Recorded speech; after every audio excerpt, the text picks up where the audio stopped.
Hello all, and thank you for sharing your time with me. I hope by making this video I can shed more light on my position. You all can see the inspiration for this video by visiting the comments and critiques left for the video entitled An Aspect of Realism and Occupy Wall Street Folly, Face Down in the Mainstream. I would like to thank Mojo Sideburns, Rainbow Smite, and Zero Gods for their input. It became obvious to me from the comments that I had received that my thoughts were not well received, and that's fine, but I do not like being misunderstood, and it was presented to me that maybe I could have done a better job in explaining my position, so I'm going to try. This is not a retraction video. This is an expansion and a refinement video.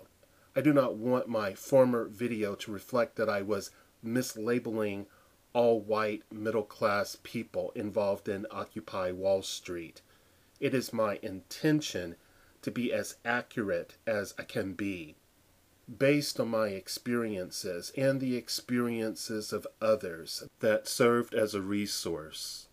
I had concluded that some white middle-class people who were ignorant to the civil rights movement were shrouding themselves in the former struggle by cribbing slogans and images.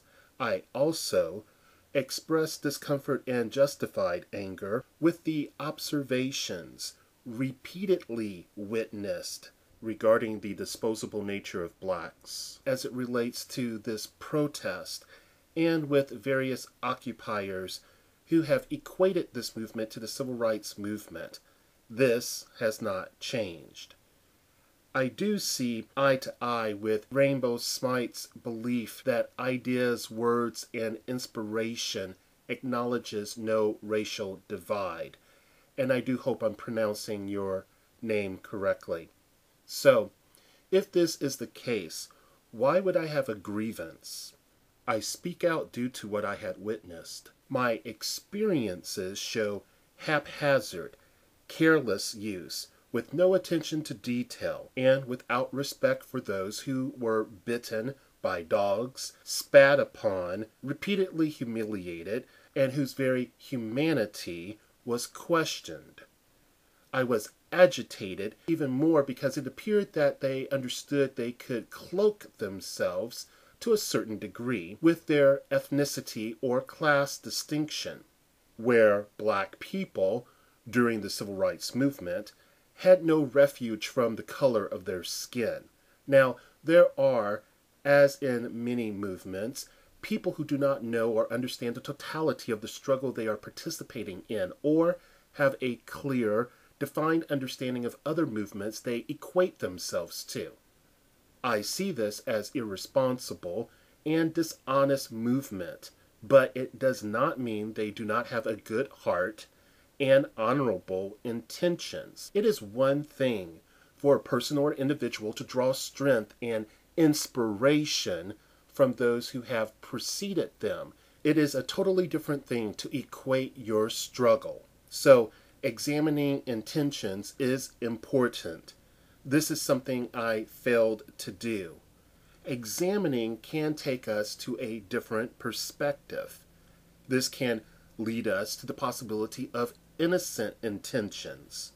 We can easily see the actions of some as a respectful deference to the resilient nature and courage shown by people from all ethnicities who participated in the civil rights movement, and specifically the black people who have taken a journey that has brought them through the terrain of oppression.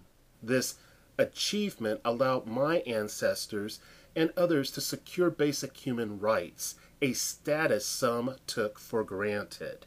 Please listen closely to what I'm about to say because it is rather infuriating. I do not hold this as a competition between Occupy Wall Street and the civil rights movement. This is a valid concern that deserved to be addressed. That's why I am investing my time in doing so. It should be noted that my purposeful decision not to include the mention of people rendering songs from colonial labor unions and the women's rights movement was not a move to take actuality from a detailed listing of fact to a general principle that only served my focus. That was not my intention.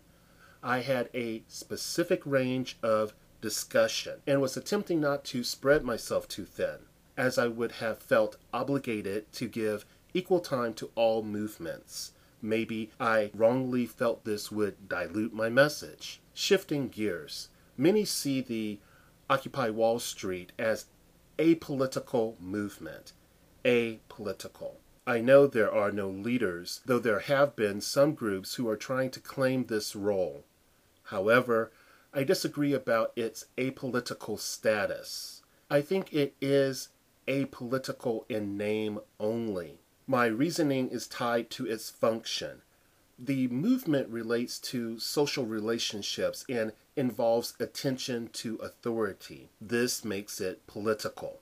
Now, I will say the black civil rights bandwagon is not carrying all participants. Let's be clear.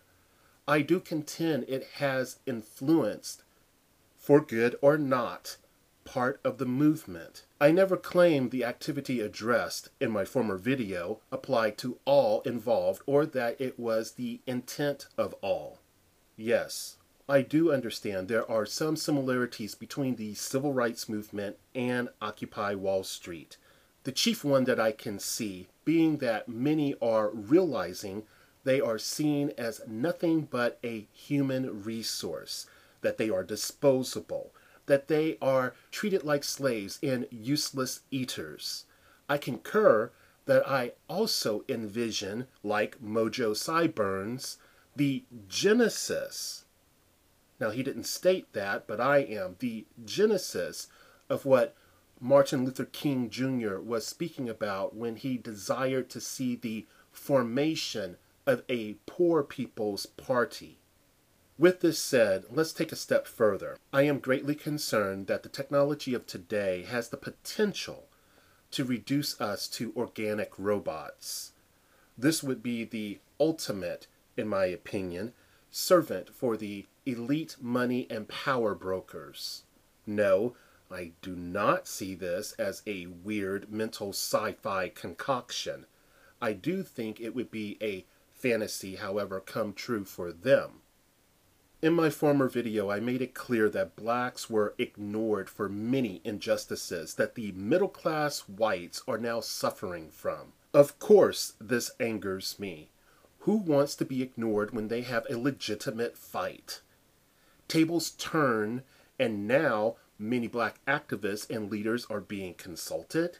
Yes, I admit a question surfaces I wish never would. That is, why should blacks have to step into the role of sage and simply turn a blind eye to the past? Do you have an answer?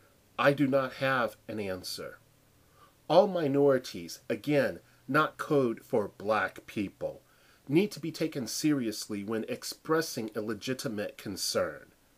We are, in some ways, and not in others. I acknowledge this, taken seriously, that is. Yet, many want to believe all is well in this country. All is well when it comes to these concerns, anyway.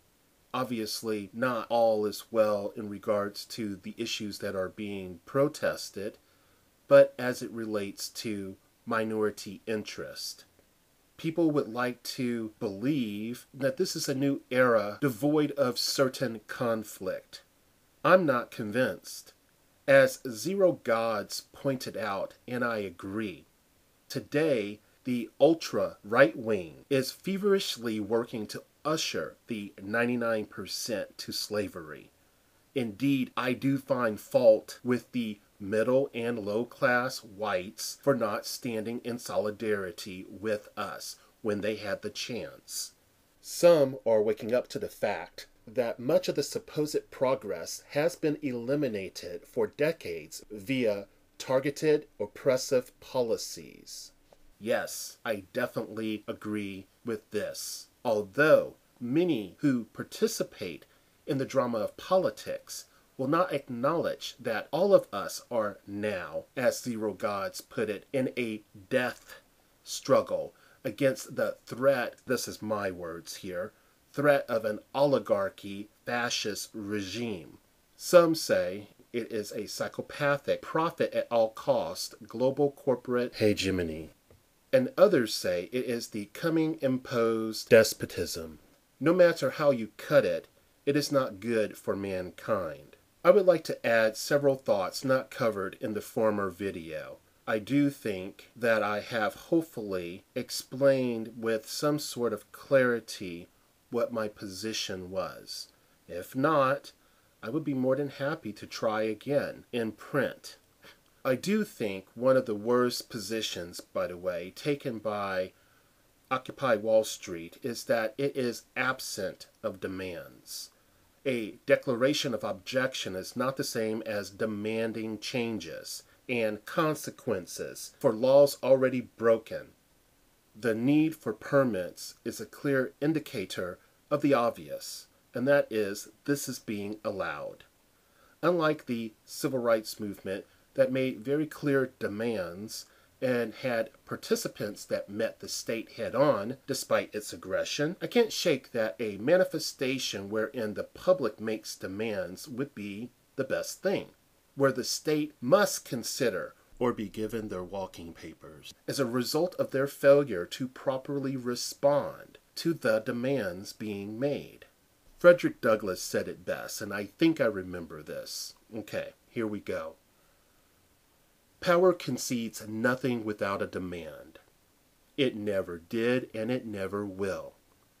Find out just what any people will quietly submit to, and you have found out the exact measure of injustice and wrong which will be imposed upon them. And these will continue until they are resisted with either words or blows or both. The limits of tyrants are prescribed by the endurance of those whom they oppress. There also seems to be a polaric setup amongst a great majority of the people I observed. Actually, among the scope of the entire Occupy Wall Street. I am not stating this as gospel, but I thought it was worth noting. It appears the us versus them paradigm has crept into the movement. Though there are no leaders, two distinct personality groups appear to contend for attention within the movement or progression. I label them the executive and the seer. Both carry attributes that are tied to the archetype. They both attempt to alter the world, but only serve to work against each other, by fault of no consensus. Also, the hive mind seems well and thriving. I do not understand how any solution can arise that does not take into account the necessity of preventing the further perversion of individuality. I don't get it. My experiences revealed a silent repression of individual responses in favor of a false consensus. Maybe repression isn't the correct word, but I'm going to go with that for now. I am not meaning to be insulting, but in some cases what I have witnessed are people networking, sharing ideas, and attempting to make change on a personal level. On the other hand, I have observed ineffectual group dynamics that appear to be people aimlessly wandering about who are looking for direction, believing they are free-thinking people on a mission. Let it be known, no matter where your thoughts are in regards to Occupy Wall Street, I thank those who give of themselves in hopes of establishing a landscape where we all have the opportunity to thrive. Despite my concerns, I thank every one of you who participate. though I have my reservations about the potential or effectiveness of Occupy Wall Street. I uphold that fighting for positive change is what we should have been doing long ago versus clinging to some sort of apathy. It is pleasing to see those committed to anchoring freedom and promoting progressive movement for mankind. Thank you for your time.